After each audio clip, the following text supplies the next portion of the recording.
Okay, good morning once again from my side, and thank you so much for the invitation to present today. During this joint presentation and sort of introduction to this panel, we hope we will focus on these two twin tracks for sustainability that you can see on the slide at the moment. The first focuses on the role of capital, investors, and financial products such as ESG-focused funds. And in that sense, it is external to the enterprises that are funded. The second focuses on the internal decision-making process of those enterprises, and it is connected more directly to its operations. So over time, ESG evolved from CSR and now dominates the investment chain. Sometimes the two terms are conflated, with CSR implicitly treated as the broader concept, but ESG as the more measurable concept, with data available from various sources. Notwithstanding, we see the move from CSR to ESG as a transformation in the CSR agenda driven by shareholder value. That approach brought elements of CSR into the mainstream of shareholder-focused corporate governance and provided a financial logic that linked shareholder influence over board decision-making with fiduciary duties owed to underlying investors. So first, just some comments on the evolution with respect to the financial track specifically. So ESG investing evolved over time from the earlier concept of CSR. The process of evolution moved the focus from the external impact of corporate activities to the risk and return implications for financial investors of failing to address ESG issues in their portfolio selection and corporate engagement. The financial model of ESG investing is now the standard approach around the world and is reflected in ESG ratings, codes, and guidance on regulatory rules. It focuses on the role of capital and investors in driving change in sustainability practices and pays much less attention to the role of board decision-making and directors' fiduciary duties. The development of disclosure frameworks and metrics linked to ESG was a key factor in the process of transformation. A range of different frameworks emerged at the global. For instance, here we can think about PRI, GRI, TCFD, regional, like the EU taxonomy, and sectorial levels, like the Green Bond Principles. These initiatives overlap to some extent with the CSR stakeholder agenda, but they differed in prioritizing portfolio risk and return. The UN has been a key player at the global level through the Global Compact, the Sustainable Development Goals, and support for the establishment and development of the PRI principles. At the EU level, the 2018 sustainability strategy set out a clear pathway for developing the financial track. This was then followed through with the 2019 regulations, requiring disclosure from financial firms to inform investors about the sustainability characteristics of their products and portfolios. The more recent taxonomy regulation, which is of course not in force yet, has laid an approach for a consistent framework to evaluate the sustainability characteristics of portfolio companies. It requires disclosure of those characteristics by financial companies. It also requires of those characteristics by financial companies linked to EU accounting directive by reference to turnover and capital expenditure. So then to move on to evolution, but in this context with regards to what we term the corporate track. So this track emerged from the early trend in CSR to emphasize the role of the board and the external impact of corporate activities, especially on the environment and workers. This stage predated the evolution of corporate governance code from the 1990s, which focused more on attention on governance. So briefly on the implementation on this level, and specifically with focus on the position in the UK, in short, under Section 172 of the 2006 Companies Act, directors should focus on promoting the success of the company for the benefit of its members and as a whole and are only subsequently entitled to take into account other factors. The purpose of this strategic report, which is also part of the Companies Act, is to inform members of the company and help them assess how the directors have performed their duty under Section 172. In other words, to what an extent did they promote the success of the company with reference to those factors listed in Section 172.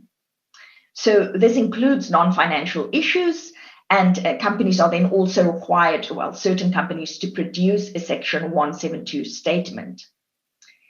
It is clear that the government is interested in strengthening the voice of stakeholders with recent changes to the Corporate Governance Code as well, mainly in the form of comply or explain and various other guidance documents. At the EU level, the corporate track has been largely sidelined as a result of the focus on the financial track. This may reflect the challenges posed by diverse legal frameworks and practices across member states in regard to directors' duties, which limited the capacity for developing a common approach at that level. Similarly to the global level, the financial track offered a route that had less constraints and complications in terms of the relevant legal and regulatory frameworks, but nevertheless still significant challenges in terms of the fiduciary duty owed by asset managers to the clients. Over to you, Ian. Next slide, please. Yeah. So I'm going to focus more on the fiduciary dimension and to examine why the fiduciary dimension has been a constraint on the development of the corporate track for the integration of ESG into corporate activities.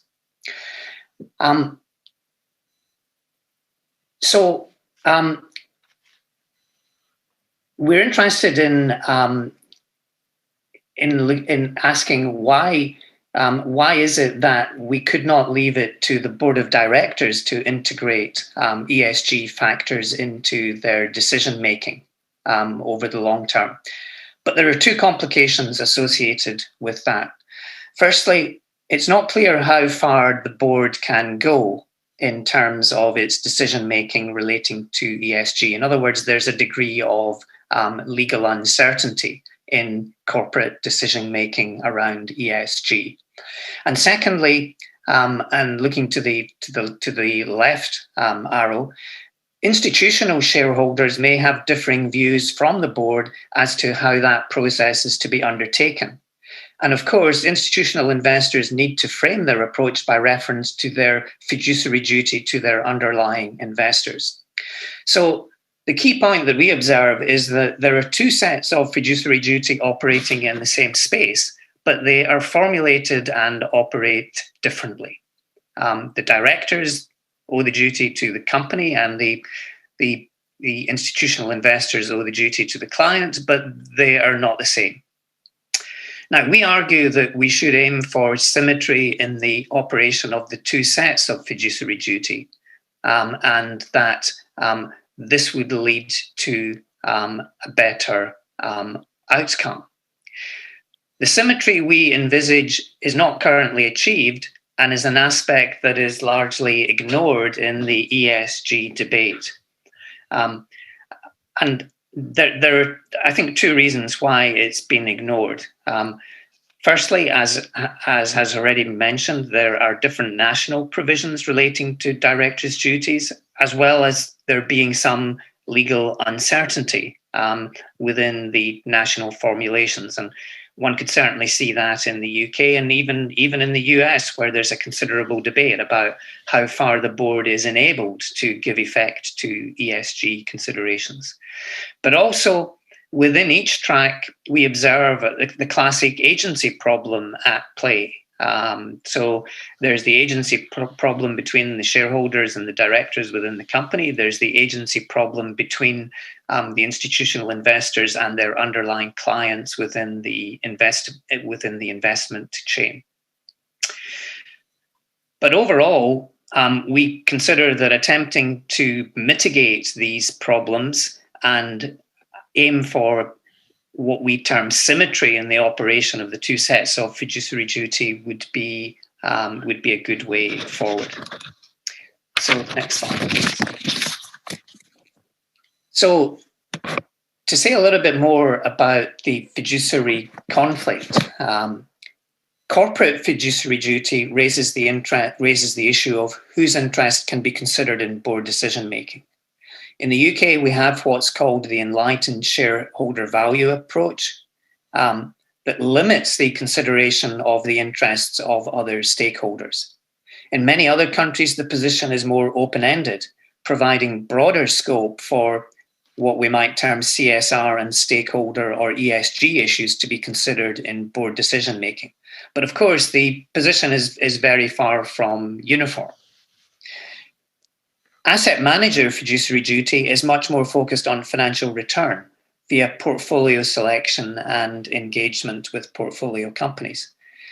But as ESG is increasingly linked with superior financial performance, investors are demanding that boards move in that direction and see that process as performance of their fiduciary duty. But that process does not always map directly onto board decision-making, which, as I've mentioned, is driven by a different fiduciary formulation and context. Thus, the description of the financial and corporate tracks as both being fiduciary disguises an important conflict between the two duties. The next slide, please. So the key question I think that we face in this context is, do we preserve, resolve, or mitigate the fiduciary conflict? Now, one could make a case for preserving it on the basis that it aligns with broader fiduciary law, which has driven the development to the point at which we are at. Could we resolve it? Well, that would be a very difficult process of legal reform across many jurisdictions, and probably there is not that much appetite to go down that road.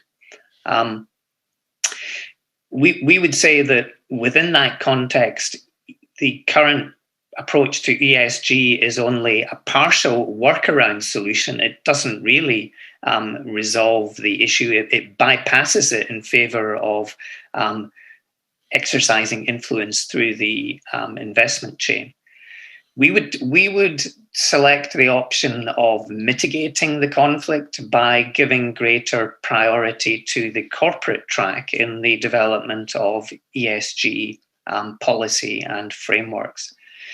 And there are various reasons why that should be done. I focus just on the three final points at this time, in the three final points in this slide.